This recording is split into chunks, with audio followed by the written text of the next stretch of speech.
আঙ্গ সবাই দাওয়াত দিব বাসার ভাইয়ের বাসা কালাম রে শুধু দিব না এইতে হ্যাঁ এইতে খাওয়াইবে হ্যাঁ উত্তর ভাত ভাত দেয় হ্যাঁ কালাম রে বলে খালি দাওয়াত দিব না আর সবাই হ্যাঁ বাসার উত্তর ভাত আর সবাই দাওয়াত দিব এখন বাসার যাওয়াতে খাওয়াইবে এনকে মাথা তুলে পছন্দ লাগবে হ্যাঁ মাথা তুলে পছন্দ লাগবে সারা মিটি হ্যাঁ বাল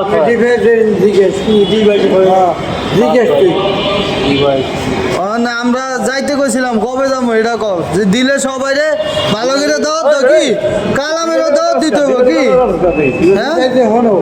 এই কালাম এই আর তোমারও দাওয়াত দিতে হবে কি সবাই একসাথে দাওয়াত দিতে হবে নাহলে সময় এলাম সব সহজ দাও তুমি যে কইলা সোলার মুসলমানি করেছি না এটা বলে টিয়া দেয় নাকি বলে এবার দাওয়াত দেয়নি খবর তো ভাই আমরা দাওয়াত দেয় না এখন কালাম রে শুধু বলে দাওয়াত দিব না তাহলে কালাম তো খালি হাতে যাইবো এই বুঝা গেছে বাসার বাইরে কাহিনী কালাম রে দিবে একলা হ্যাঁ দেখছো তোমার বলে ভাই লাগে বলে কারে দাওয়াত দেয় না কালকে যদি ছেলেকে দাওয়াত দেয়নি কালামের বলে ভাই লাগে আবার হ্যাঁ বাসা একলা তোমার আবার বেয়াই বানাইবো বলে দুইজনে একই রকম অবস্থা